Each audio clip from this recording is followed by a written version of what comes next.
Oic anhydride और carboxylic anhydride. As I told you earlier, this is an acid derivative. It is derived from an acid, and its prefix name is not recommended. There is no prefix name recommended for this group because it is not required. हम लोग अभी बात करेंगे कि क्यों ये required नहीं है. ठीक है ना. सबसे पहले एनहाइड्राइड की एग्जैक्टली नेमिंग करने से पहले हमें ये देखना है कि ये एनहाइड्राइड बनता कैसे. ठीक है ना. प्रिपरेशन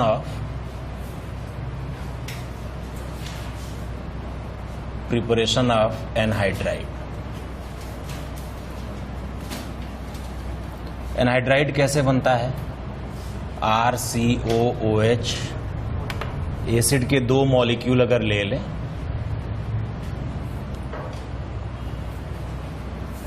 और इसको हीट करें या कोई वाटर अट्रैक्टिंग सब्सटेंस वगैरह डाल दें जैसे P2O5. ठीक है ना. तो वाटर का एक मॉलिक्यूल इसमें निकल के चला जाता है and after removal of water what we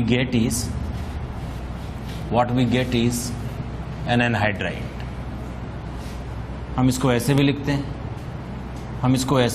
ऐसे लीनियरली, या फिर हम इसको ऐसे भी लिख देते हैं RCO twice O. Right. Anhydride का नाम लिखने के लिए हमें उस एसिड की पहचान करनी होती है जिस एसिड से ये एनहाइड्राइड बना है. ठीक है ना. अगर इस एसिड का नाम है अल्केनोइक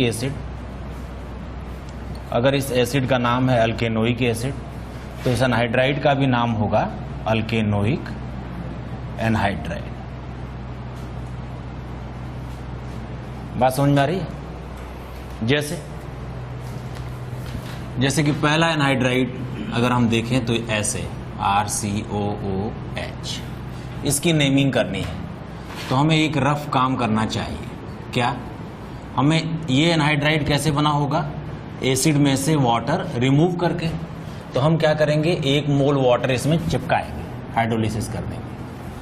तो जरा बताओ, इससे जो एसिड मिला वो क्या है? बोलो. HCOOH. और इधर से क्या मिला? SCOOH. क्यों? ये वाला एसिड मिला है ना. इस एसिड का नाम क्या है? IUPAC name methanoic acid. तो इस एनहाइड्राइड का नाम भी हो जाएगा मिथेनोइक एनहाइड्राइड. बात समझ में आई? आपको एनहाइड्राइड की नेमिंग करने के लिए एनहाइड्राइड के कार्बनों को काउंट करने की जरूरत नहीं है. Basically you have to identify which acid was used for the formation of a particular anhydride. बात समझ में आ रही है? क्लियर हो रही है मेरी बात? जरा मुझे बताएं, अगर एनहाइड्राइड ऐसा होता तो बताएं जरा कि कौन सा वाला एसिड इस एनहाइड्राइड को बना रहा है? बताओ. ये इथेनोइक एसिड बना रहा है इसको. क्यों बेटा? तो इसका नाम क्या होता? Ethanoic acid. तो एनहाइड्राइड का नाम क्या हो जाएगा बेटे? बोलो. Ethanoic anhydride. ठीक है ना. क्लियर हो रही है बात? जरा बोर्ड की ओर आप देख लें, फिर आप एक साथ ही सारे लिख लेंगे. जरा इसका नाम बता दो फिर डायरेक्ट. Butanoic anhydride.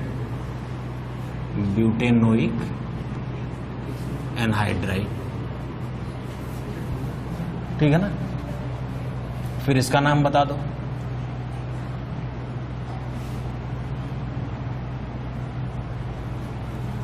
देखते हैं, इसका रफ करके देख लेते हैं. ये एक ऐसा एनहाइड्राइड है जिसमें अगर हमने वाटर मिलाया तो यहां से ब्रेक हो जाना है. ठीक है ना. ध्यान रखना, ब्रेक उधर से करेंगे कि अगर ऑक्सीजन उधर जाता है तो उधर H जाए वाटर का OH उधर आएगा जिधर ऑक्सीजन नहीं आ रहा. ठीक है ना. तो ब्रेक होने के बाद ये क्या बन जाएगा बताओ? COOH. क्या बन जाएगा ये? Butane dioic acid. तो इसका नाम क्या हो जाएगा? Butane dioic anhydride. ठीक है ना बेटा? Butane dioic anhydride. ठीक है. इसका नाम बताओ. अगर मान लो हमने इस तरह का एक एसिड लिया होता, इसका भी रफ करते हैं.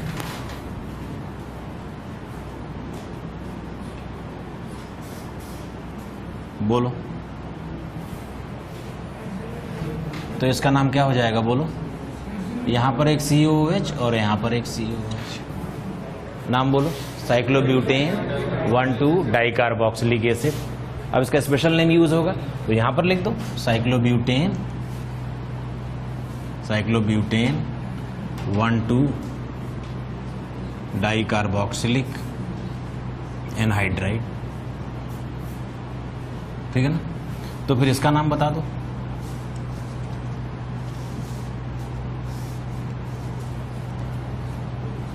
Cyclohexane 1,2 dicarboxylic anhydride. कर सकते हो। अब आप नोट करें।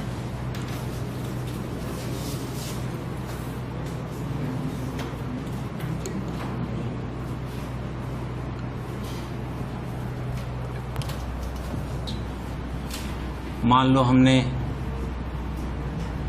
ये वाला एनहाइड्राइड ले लिया, तो आप इसकी नेमिंग कैसे करोगे?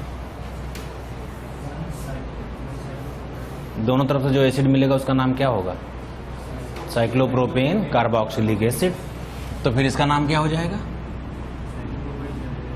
Cyclopropane carboxylic anhydride.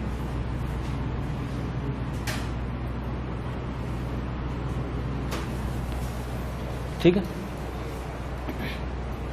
दोनों ओर से जो एसिड मिलेंगे उसी से लेना है। और एग्जाम्पल देखो, इसके विषय में आपका क्या विचार है?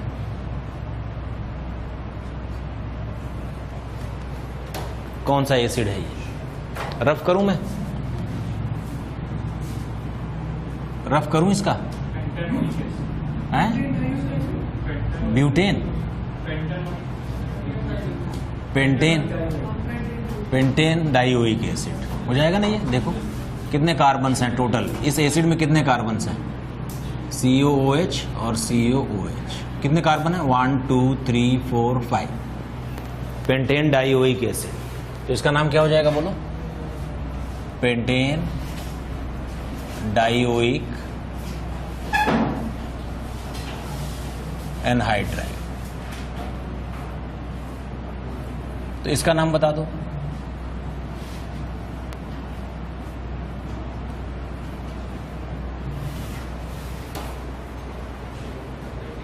कौन सा एसिड मिलेगा?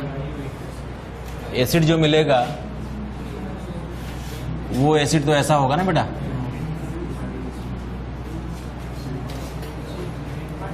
वन 2 3 4 5। इसका नाम है पेंटेन डाइओइक एसिड, जिसके 3 पर क्या लगा हुआ है? ऑक्सो या कीटो। क्या नाम हो जाएगा इसका बोलो? 3 oxo pentane dioic acid, dioic anhydride. I am sorry, it is dioic anhydride. समझ में आ गई बात? नोट करो।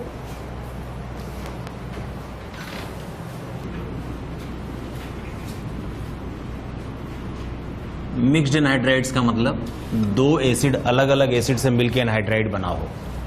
जैसे मान लो HCOO COCH3। अगर हम इसका हाइड्रोलिसिस करके देखते तो हमें दोनों ओर से 2 अलग अलग एसिड्स मिलते। क्या कहते हो? दोनों ओर से 2 अलग अलग एसिड मिलते। कौन कौन से बोलो? लेफ्ट से क्या मिलता है? मीथेनोइक। और राइट से क्या मिलता है? इथेन। इन दोनों एसिड को अल्फाबेटिक ऑर्डर में लिखना है, इथेनोइक, मीथेनोइक, एनहाइड्राइड। ठीक है ना। नाम क्या हो जाएगा बोलो? इथेनोइक, बीच में स्पेस होगा, मीथेनोइक एनहाइड्राइड। ठीक है। फिर एक नाम आप लिख के बताओ। CH3COO CO CH2 CH3। बताओ लेफ्ट से कौन सा एसिड मिल रहा है? इथेनोइक। राइट से प्रोपेनोइक। तो क्या नाम होगा? Ethanoic propanoic anhydride. ठीक।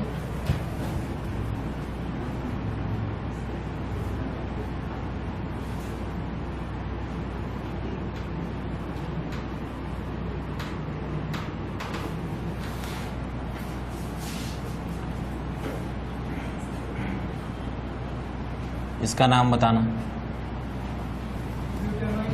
ब्यूटेनोइक इथेनोइक एनहाइड्राइड, ठीक है।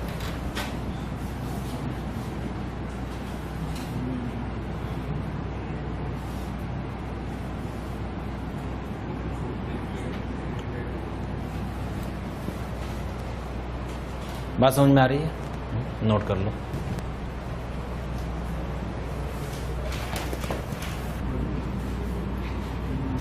Asters are sweet smelling substances and even sweet in taste. जितने भी फ्रूट्स होते हैं ना, उनमें जो स्मेल होती है वो उनमें प्रेजेंट एस्टर्स की वजह से होती है। अगर कहीं कोई क्वेश्चन आए कि an unknown compound which is sweet smelling, तो आप समझ जाएं वो अननोन कंपाउंड कोई एस्टर है, ठीक है ना। फंक्शनल ग्रुप इसका कैसे रिप्रेजेंट किया जाता है? सी डबल बॉन्ड हो, सिंगल बॉन्ड हो, इधर भी कार्बन या यहाँ हाइड्रोजन भी हो सकता है, ठीक है ना। और सेकेंडरी सफिक्स नेम इसका है, या तो हम इसको O8 बोलते हैं या फिर हम इसको कार्बोक्सिलेट बोलते हैं। इतना आपको याद रखना पड़ेगा। और प्रीफिक्स नेम के तौर पर दो रिकमेंडेशंस हैं। एक है अल्केनोएलॉक्सी और दूसरा है एल्कॉक्सी कार्बोनाइल। तो दो रिकमेंडेशंस हैं, दोनों का यूज़ करने का तरीका भी अलग अलग होगा, ठीक है ना। अगर कोई जनरल फार्मूला मैं यहाँ लिखूँ RCOOR', तो इसका जनरल आयुपैक नेम होगा अल्काइल। पहला पार्ट है नाम का, बीच में स्पेस है, दूसरा पार्ट है अल्केनोएट। क्योंकि कार्बन चेन के दो हिस्से होते हैं, इसलिए नाम के भी दो हिस्से होंगे। Carbon chain is disconnected by an heteroatom oxygen. इधर भी देखो R' में भी कार्बन की चेन है और C से लेके इधर भी एक कार्बन की चेन है, but two carbon chains are basically disconnected through an heteroatom oxygen. That's why name also has got two parts. ये जो अल्काइल है ना, इसमें R' के कार्बन्स होते हैं, ठीक है ना। और यहाँ अल्क जो है ना, इसमें R का कार्बन और ग्रुप कार्बन भी यहाँ होगा, और यही पेरेंट चेन भी है। This is the parent chain, ठीक है ना। ये पेरेंट चेन है, ये प्राइमरी सफिक्स है, ये सेकेंडरी सफिक्स है O8 जो इसका नाम है, ठीक है ना। ये प्रीफिक्स है R'। बात समझ आ गई? इसका इस फैमिली का सबसे पहला मेंबर है HCOOCH3। तो इधर से बताओ कितने कार्बन? एक। तो क्या नाम होगा? मिथाइल। इसका नाम हो जाएगा, this is the first part of the name, methyl. और दूसरे पार्ट में कितने कार्बन है पेरेंट चेन में? एक। तो नाम क्या होगा? Methanoate, methyl methanoate. वैसे इसका पुराना नाम है मिथाइल फॉर्मेट। ये इसका कॉमन नेम है, मिथाइल फॉर्मेट, ठीक है ना। इधर से भी लिख सकते हैं, जैसे मान लो इधर लिख दिया CH3OCOCH3। इधर से भी लिख सकते हैं, इधर से भी लिख सकते हैं। तो यही होगा मिथाइल, ठीक है। O से जो जुड़ा होगा वही एल्काइल कहलाएगा, वो राइट में दिख रहा हो या लेफ्ट में दिख रहा हो। पहला पार्ट क्या हो जाएगा भाई? मिथाइल। और दूसरा पार्ट क्या है? इथेनोएट। वैसे इसका पुराना नाम है मिथाइल एसीटेट, ठीक है ना। बात समझ में आ गई? कर लोगे अभी? इसका नाम बताओ। What is the first part? Ethyl. And what second part? Butanol.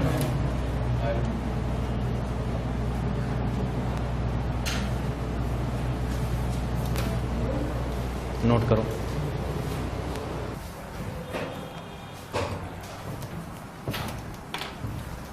अगर मान लो हम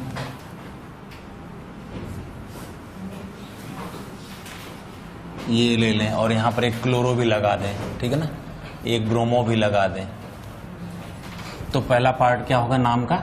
इथाइल, ठीक है ना। और अब यहां से नंबरिंग होगी 1 2 3 4। तो दूसरा पार्ट क्या होगा? 3 ब्रोमो 2 क्लोरो ब्यूटेनोएट, और इसको इधर से कनेक्ट नहीं किया जाएगा because this bromo is the part of this chain not that chain, right. किसी किसी बुक में तो यहां कॉमा भी लगा देते हैं, तो अपन कॉमा नहीं लगाएंगे, लेकिन इसको इधर से कनेक्ट नहीं करेंगे, ठीक है। समझ में आ गई बात? जरा इसको करो।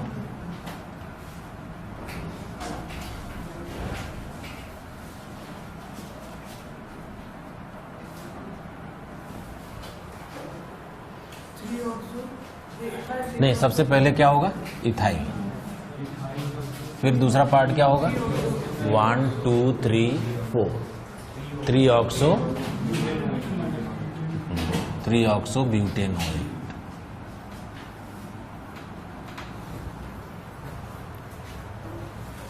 ठीक है ना? बात समझ में आई? इसी का स्पेशल नेम भी लिखते हैं।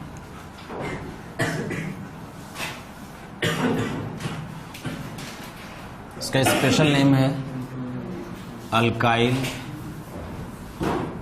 Alkane carboxylate.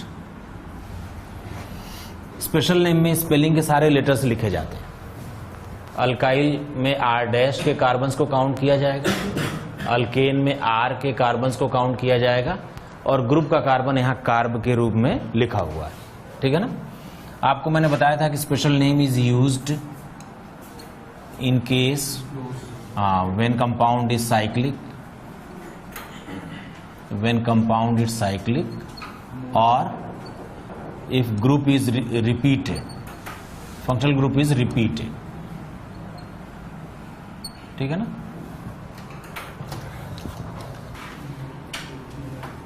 अगर मान लो साइक्लोहेक्सेन के ऊपर क्या होगा? ये cyclohexane carboxylate, alkyl alkane carboxylate. ठीक है ना? तो इथाइल साइक्लोहेक्सेन कार्बोक्सिलेट, ये इसका आईयूपैक नेम हो जाएगा, स्पेशल नेम। ठीक है ना? समझ में आ रही बात? जैसे मान लो इस तरह का एक एस्टर ले लें, तो बताओ पहला पार्ट क्या है? साइक्लोप्रोपाइल, दूसरा पार्ट है साइक्लोप्रोपेन कार्बोक्सिलेट। ठीक है ना? Cyclopropyl is the first part of the name and second part is cyclopropane carboxylate।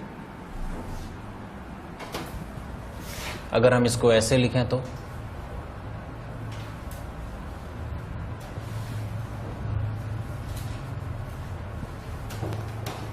पहला पार्ट क्या है? साइक्लोब्यूटाइल। दूसरा पार्ट क्या है? यहां पर है 1 2 3 2 ऑक्सो। 2 ना लिखें तो चलेगा? Oxo cyclopropane carboxylate. ठीक है ना? तो साइक्लोब्यूटाइल is the first part, second part is oxo cyclopropane carboxylate. ठीक है ना?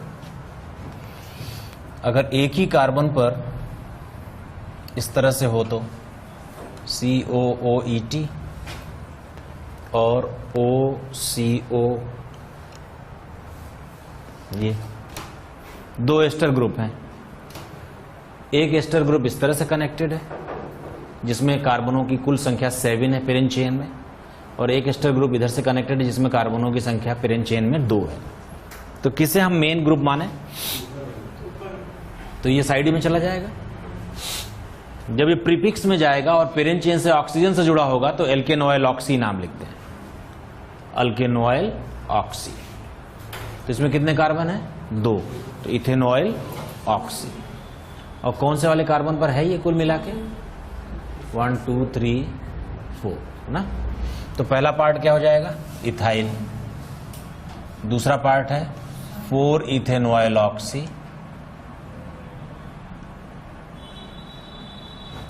4 ethanoyl oxy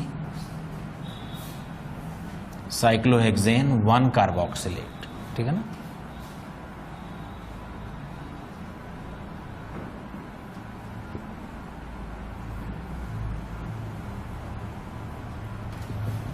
4 इथेनॉयल oxy cyclohexane 1 carboxylate. Clear होगी बात? जरा ओपन चेन में अगर लिखते तो मान लो COOH है और ये एक लंबी चेन है और इसमें OCOCH3 आ गया, तो पेरेंट चेन में सफिक्स में सीनियर ग्रुप कौन सा है, COOH या एस्टर? तो यहां से नाम लिखा जाएगा इसका 3, 4 और 5। ये एक पेंटेनोइक एसिड है जिसके कार्बन नंबर 3 पर एक ग्रुप लगा हुआ है, इसका नाम क्या होगा? हाँ, इथेनॉयल ऑक्सी, 3 इथेनॉयल ऑक्सी पेंटेनोइक एसिड। अच्छा, अगर मान लो ऐसा हो जाए कि यही कार्बोक्सिलिक एसिड है और यहां पर ये C डबल बॉन्ड O से जुड़ा हुआ है, एस्टर का कनेक्शन तो पेरेंट चेन के साथ थ्रू ऑक्सीजन या थ्रू कार्बोनाइल कार्बन दोनों हो सकता है, तो ऐसे में इसका नाम होता है एल्कोक्सी कार्बोनाइल। मैंने आपको प्रीफिक्स में 2 नाम बताए रिकमेंडेड है, एल्केनॉयल ऑक्सी और एल्कोक्सी कार्बोनाइल। दूसरा नाम बताया ना एल्कोक्सी कार्बोनाइल, तो इसका नाम हो जाएगा मिथॉक्सी कार्बोनाइल। हमेशा जो डायरेक्ट जुड़ा हुआ है उसको बाद में लिखते हैं, जैसे CH2Cl होता है तो लिखते क्लोरो मिथाइल, ठीक है ना। जो पेरेंट चेन से डायरेक्ट जुड़ा हुआ है हिस्सा होता है उसको बाद में लिखा जाता है, एल्केनॉयल ऑक्सी, एल्कोक्सी कार्बोनाइल, ठीक है ना। तो इसका नाम क्या हो जाएगा 1 2 3 4 5 6 7, ठीक है ना। तो इसका नाम क्या हो जाएगा 3 पर क्या है,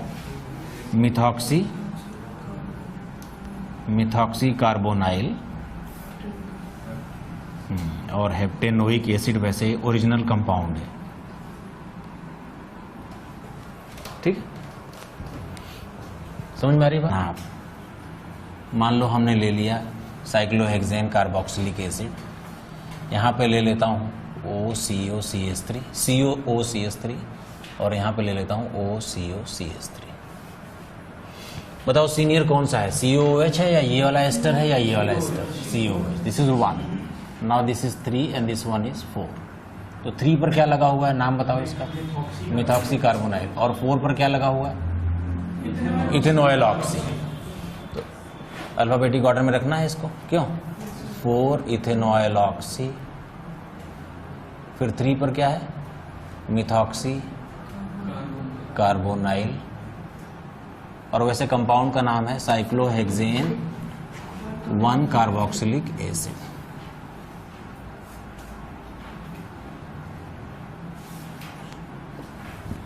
ठीक है ना, समझ में आ रही बात? एस्टर को प्रीफिक्स में कैसे यूज करते हैं ये समझ में आया? किसी को डाउट है तो पूछो, किसी को डाउट नहीं है?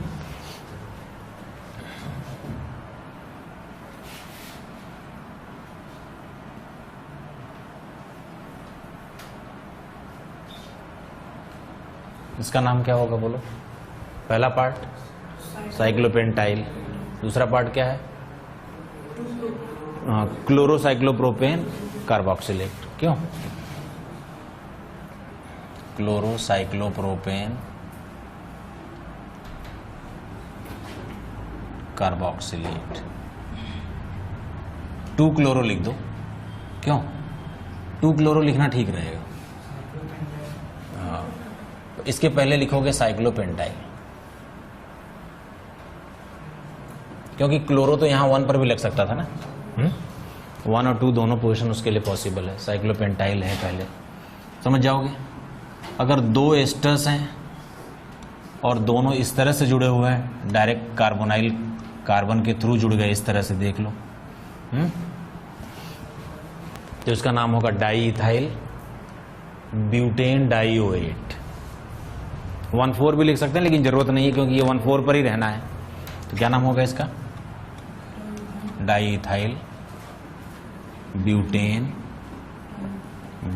डाइओएट। ठीक है, अगर इस तरह से हो जाए, जो आपका फेवरेट स्टाइल है,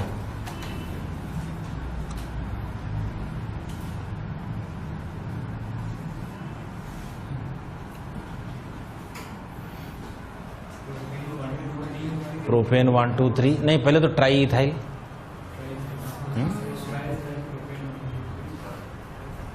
try carboxylate, Triethyl is the first part, and second part is propane 1, 2, 3 tricarboxylate. ठीक है ना? नेमिंग ऑफ ईथर्स, एन होता है और ये हमेशा प्रीफिक्स में ही लिखा जाता है, तो इसका प्रीफिक्स नेम होता है एल्कोक्सी। ठीक है? जैसे अगर ROR-, दोनों आर सेम भी हो सकते हैं, डिफरेंट भी हो सकते हैं, तो इसका नाम होगा, जनरल आयुपैक नेम होगा एल्कोक्सी अल्केन। इसमें एल्कोक्सी में स्मॉलर आर रखा जाएगा। मान लो ये वाला आर स्मॉलर है, ठीक है ना? ठीक है ना? तो ये यहां पर रखा जाएगा, और ये लार्जर है तो यहां रखा जाएगा। जो बड़े, जिसमें ज्यादा कार्बन होंगे वो अल्केन की तरह लिखा जाएगा। ठीक है ना? Smaller R remains attached with oxygen. ठीक है? सबसे छोटा मेंबर इस फैमिली का है CH3OCH3। किसी एक को आप बोल दो एल्कोक्सी तो क्या नाम हो जाएगा? मिथॉक्सी, और दूसरा पार्ट क्या हो जाएगा? मीथेन। और वैसे इसका पुराना नाम है डाईमिथाइल ईथर। Dimethyl ether. ठीक है? अगर मान लो आपने लिख दिया CH3OCH2CH3, तो पेरेंट चेन तो यहां पर होगी इथेन, और ये क्या कहलाएगा बेटा? मिथॉक्सी। तो मिथॉक्सी इथेन, ये कभी सफिक्स में जाता नहीं है, और पुराना नाम इसका है इथाइल मिथाइल ईथर।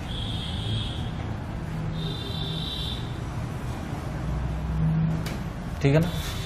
अगर दो कार्बन दोनों ओर हो जाए तो इथॉक्सी इथेन। क्यों? Ethoxy ethane. साइक्लिक हो जाए, मान लो ये साइक्लिक हो जाए तो इथॉक्सी साइक्लोहेक्सेन। क्यों? Ethoxy cyclohexane.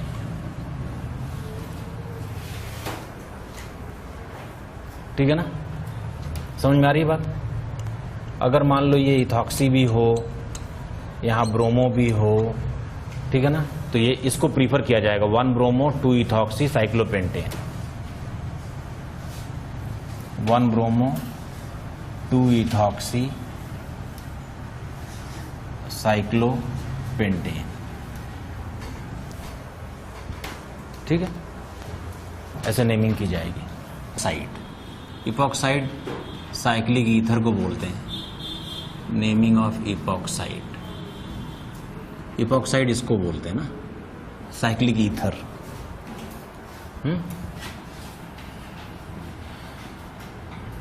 इसमें 2 कार्बन है तो इसका आयुपैक नेम लिखते हैं इपॉक्सी इथेन, या इसका एक और आयुपैक नेम है ऑक्सीरेन। और वैसे इसका कॉमन नेम है, कॉमन नेम इसका है इथाइलीन इपॉक्साइड। केवल इपॉक्साइड भी बोल देते हैं, इथाइलीन इपॉक्साइड। ठीक है ना? ऑक्सीरेन इसी यूनिट को बोलते हैं, पूरे यूनिट का एक निक नेम दिया गया है ऑक्सीरेन। ये सबसे छोटा साइक्लिक ईथर है। अगर मान लो यहां एक मिथाइल लगा दें तो नंबरिंग ऐसे हो जाएगी 1 2 ना, तो 1 मिथाइल इपॉक्सी इथेन। ठीक है ना? 1 मिथाइल इपॉक्सी इथेन। हाँ बेटा,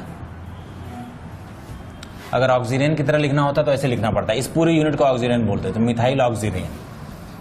ठीक है ना? जैसे इसका, ये मैंने गलत लिख दिया, 1 2 3 है ये मैंने गलत कर दिया भैया। 1 2 3 ना, तो इसका नाम हो जाएगा 1 2 इपॉक्सी प्रोपेन। इसका नाम क्या हो जाएगा? 1 2 3 4 2 3 इपॉक्सी प्रोपेन, सॉरी ब्यूटेन। ठीक है, इस तरह से अगर हो जाए, समझो यहां ब्रोमो भी लगा हुआ है, तो इधर से नंबरिंग कर लो 1 2 3 4 5 6। क्या नाम हो जाएगा बोलो? हाँ, 2 ब्रोमो 3 4 इपॉक्सी हेक्सेन। इस तरह का जो होता है ना, ये 4 मेंबर्ड रिंग, इसको ऐसे भी लिखते हैं, देखो ये इसका नाम हो जाएगा 1,3 इपॉक्सी प्रोपेन। 1,3 इपॉक्सी प्रोपेन, और इसका एक निक नेम दिया गया है ऑक्सीटेन। जैसे ऑक्सीजन बनाया गया ना, वैसे ऑक्सीटेन। ये भी आईयूपैक में एक्सेप्टेड है। अगर ऑक्सीजन की तरह लिखना होता है, जैसे इसको ऑक्सीजन की तरह लिखना होता है, तो हमें ऐसे लिखना पड़ता है, ये 1,2 डाइमिथाइल ऑक्सीजन। समझे? तो oxygen, I suggest you write like epoxy.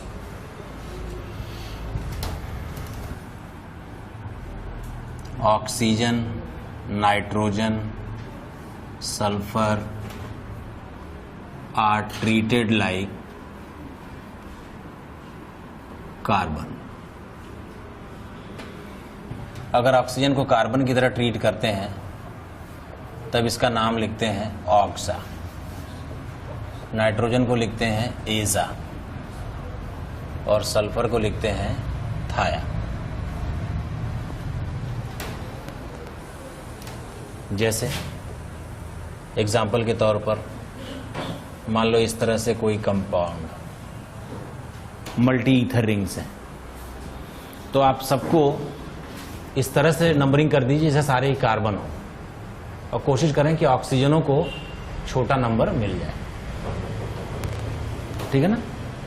Treating all atoms like carbon, you just number them up, keeping in mind that oxygen should get lowest possible numbers. ठीक है? अब ये एक ऑक्टेन है, लेकिन इसके 2, 4 और 6 पोर्शंस पे क्या है? ऑक्सा। तो 2, 4, 6 tri oxa octane, that's it. 2, 4, 6 tri oxa octane. ठीक है? जैसे ये हो। और एग्जांपल, इसका नाम आप लिख के बताएं। 1 2 3 4 6 7 1 2 3 4 5 6 और 7। बोलो क्या नाम होगा इसका? 2 4 6 ट्राईऑक्सा हेप्टेन। जैसे इसका नाम लिखना हो, ऑक्सा साइक्लोहेक्सेन। ठीक है ना? क्या नाम हो जाएगा? ऑक्सा साइक्लोहेक्सेन। वैसे इसका कॉमन नेम है ऑक्सेन। अगर ये हो, बोलो 1,4 डाईऑक्सा, क्यों? 1,4 डाईऑक्सा साइक्लोहेक्सेन। वैसे इसका कॉमन नेम है डाईऑक्सेन। ठीक है ना? इस तरह के कंपाउंड्स को बोलते हैं क्राउन ईथर्स।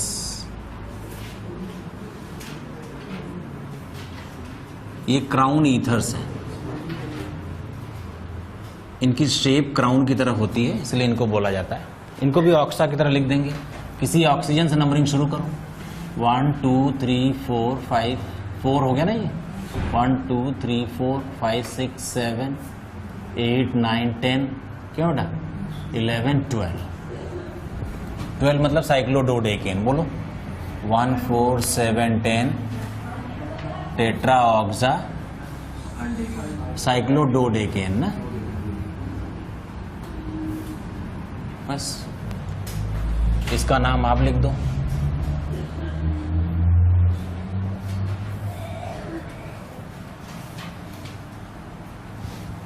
16 कार्बन्स हैं, 16 मेंबर्स हैं रिंग में। डेकासाइक्लोहेक्सेन, डेकाहेक्सा बोलते हैं, डेकाहेक्सेन नहीं सॉरी हेक्साडेकेन। 1 2 3 4 5 6 7 8 9 10 11 12 13 14 15 16। क्या नाम हो जाएगा इसका? 1 5 9 13 टेट्रा ऑक्सा साइक्लोहेक्साडेकेन। ठीक है ना, ये क्राउन ईथर्स है। अगर नाइट्रोजन आ जाए रिंग में और इसे कार्बन की तरह आपको काउंट करना हो तो नाम हो जाएगा एजा साइक्लोपेंटेन। ठीक है ना, क्यों? एजा साइक्लोपेंटेन। 2 नाइट्रोजन्स आ जाए तब नंबरिंग भी करनी पड़ेगी। 1 3 क्या नाम होगा? 1 3 डाईएजा, करेक्ट, साइक्लोहेक्सेन। इसी तरह अगर सल्फर आ जाए तो क्या नाम होगा? थाया cyclohexane.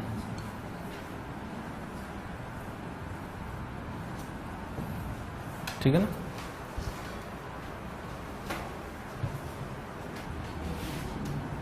Naming of haloalkanes. Functional group ऐसे लिखते हैं, एक्स, सेकेंडरी सफिक्स नेम है एन और प्रीफिक्स नेम है हेलो। जैसे अगर ये आर एक्स है तो जनरल आयुपैक नेम होगा हैलोअल्केन। जैसे अगर ये CH3Cl है तो नाम होगा क्लोरोमीथेन। और वैसे इसका पुराना नाम है मिथाइल क्लोराइड। ठीक है ना। यहां पर ब्रोमो आ जाए तो नाम क्या होगा इसका? 2 bromobutane.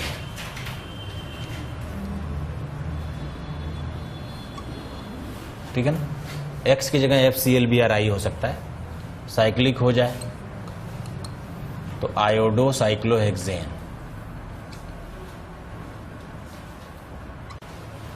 Nitro compounds, functional group है NO2। ये भी सफिक्स में नहीं आता, सफिक्स में एन ही आता है और प्रीफिक्स में आता है नाइट्रो। अगर जनरल फार्मूला हो RNO2 तो जनरल आयुपैक नेम हो जाएगा नाइट्रोअल्केन। ठीक है ना, नाइट्रोअल्केन। जैसे अच्छा, ये टर्मिनेटिंग नहीं है, जरूरी नहीं कि टर्मिनेटिंग हो। इसका नाम होगा 2 नाइट्रोब्यूटेन। क्यों?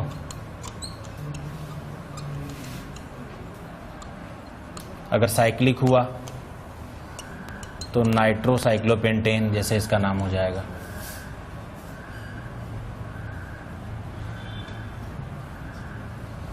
ठीक है ना। 3 नाइट्रो कंपाउंड्स की नेमिंग है।